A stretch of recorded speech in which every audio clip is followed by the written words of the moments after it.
Hi, welcome. My name is Angelique, and I am talking today on Sun and Virgo astrology placement.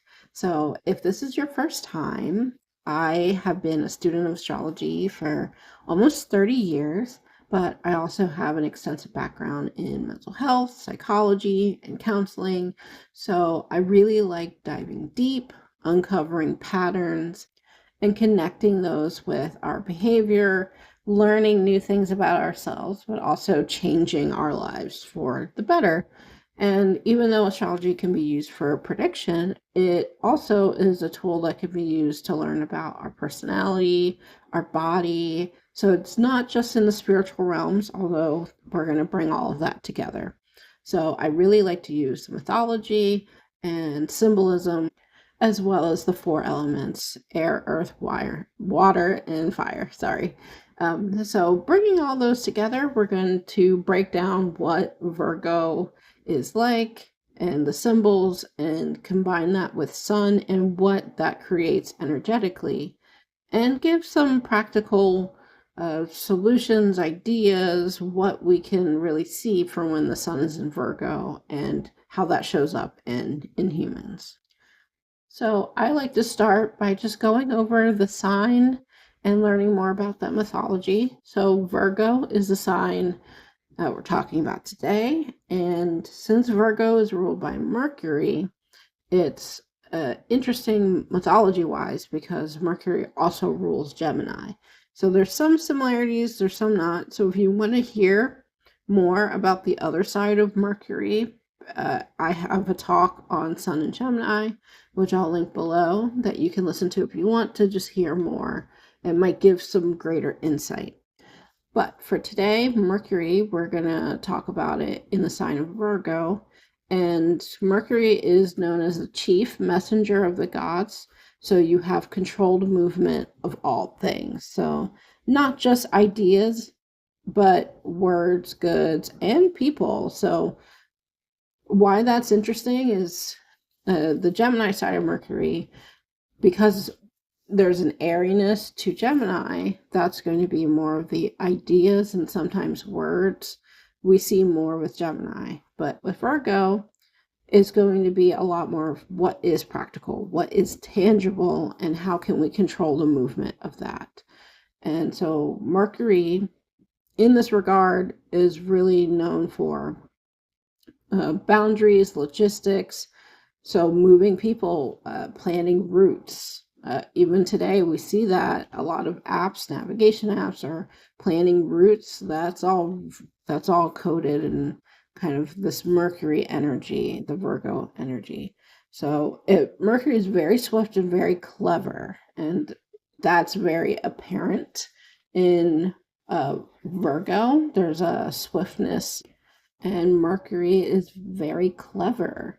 We see this is a messenger of the gods, but Mercury is very popular, very social because of how quick Mercury moves. So when we place this in the sign of Virgo, that quickness is going to be in everything that's communication based, but also practical. So how are people going to get from route A to route B? Are they taking, well, at this point, cars, but back then, are they taking a horse? Are they taking a boat? We really see a lot of the trading and commerce with this side of Mercury that shows up in Virgo.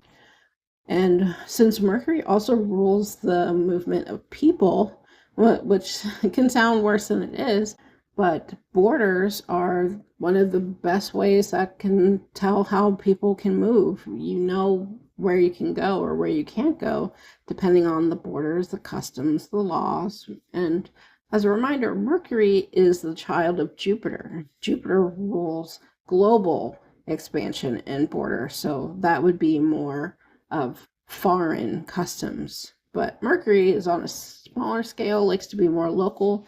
So we might find government agencies like admitting visas, or even something like a DMV, like you're ruling how people get around their state IDs, their passports. So that is how we can kind of think of Mercury in this way with Virgo. Mercury was also very helpful. That's something that gets lost a lot in these quick bites of pop psychology with Mercury, especially Virgo, is yes, there's planning, there's detail, there's organization, but Mercury also wanted to be very helpful, genuinely too. So Jupiter, being Mercury's father, really liked to help people, but on a broader scale. So, like I said, the more global or foreign dealings was Jupiter, but Mercury was more on like a one-on-one, really likes to help people.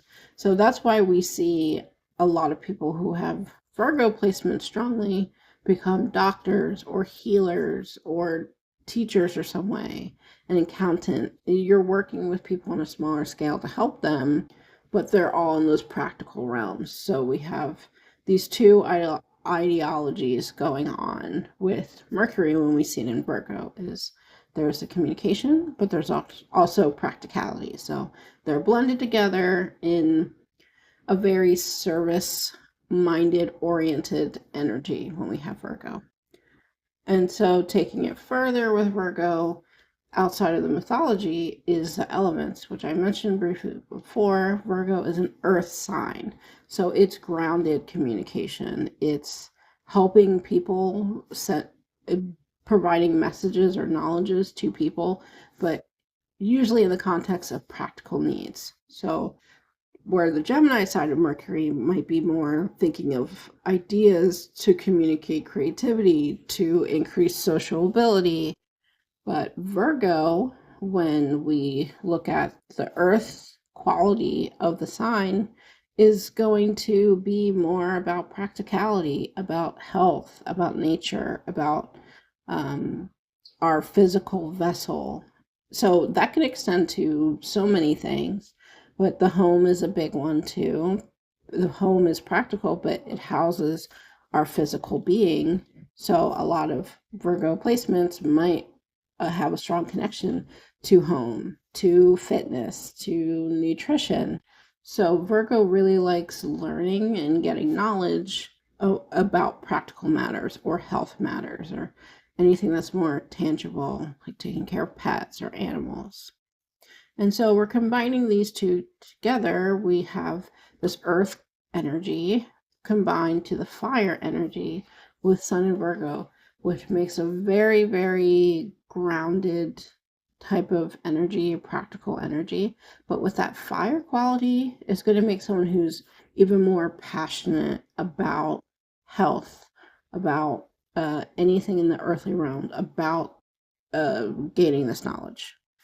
So when you take this very quick, swift idea, focused energy of Mercury, and you put it in a physical realm, say like a body, that's where a lot of anxiety shows up. The nervous system is ruled by Virgo, and especially in the sun. So you have this fiery energy that's going to kind of make things bigger just because there's this big, bold quality to the sun. So the nervousness, your nervous system, anxiety, also stomach issues, all of that, when there's too much nervous energy going on in the body, Sun in Virgo is going to reflect that by anxiety, by stomach issues. So with that fire and that passion from the sun, you have Sun in Virgo.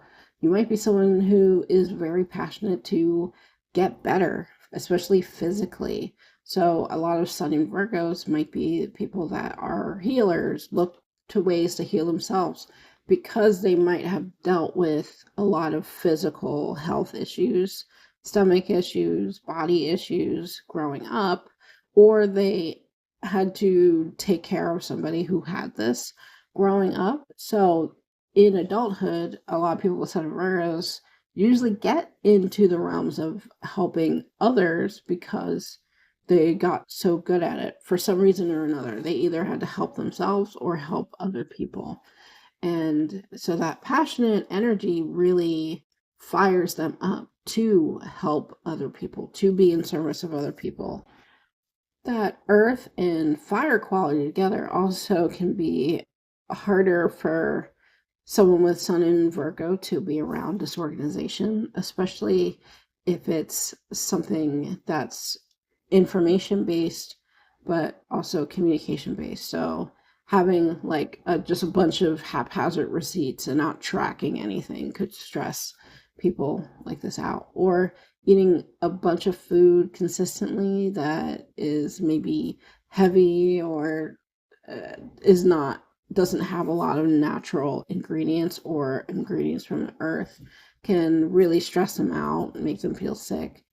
So the sun is our personality because it really shines a light on something and shows it to everybody. So with Sun in Virgo, these kind of more organizational, planning, even nitpicky or critical aspects of the personality are what are going to shine to other people. So it's like every other sign, there's good and bad, but we can see more of that. Or the anxiety, that might be more apparent, but also the helping and healing other people is going to shine a lot. So a lot of managers have Sun in Virgo because they like helping people and also organizing a lot of things. But just a lot of people that work with data, research, but research that's grounded and practical in some way. So collecting stats of driving information is going to be maybe more appealing than calculating the planets, does if that makes sense. So it's something that's more practical and grounded and can help people day to day or help explain something in a practical way. As Sun in Virgo, like I said, a lot of healers. So we have nurses, doctors, physical therapists. We might see a lot because that's very hands-on and practical. Anyone dealing with nutrition. Pets are also very ascribed to Virgo. So we might see more people helping pets or just knowing how to do a routine for pets that's going to be optimal for them health wise. So that critical ability, when used for good, can get a lot of success and notoriety for people who have Sun in Virgo. So you amass a lot of information, you like to pour over it. So you can be the one that is very good at problem solving for people, especially if it's more tangible, like someone might not know how to set up their home. Maybe you just happen to have a side hobby where you learned everything about feng shui, and so then you help them do that. So organizing homes, doing meal plans, scheduling someone's routine, because Virgo is the movement of people. And so a routine is what? Someone moving throughout their day. So we have a lot of, you could be really good at making planners or making a plan for other people or just yourself. So that is something that can be very successful, be very fulfilling. Any of these areas, this is just a snapshot of potential ideas, but that's Sun in Virgo, grounded communication and practical healing, as I understand it. So that's what I have for today. Thank you so much for listening. If you have Sun in Virgo and you'd like to share how this resonates for you, you can leave a comment if interested. That would be great. I'd love to hear it, see how this shows up for you. But otherwise, enjoy the rest of your day. Bye bye.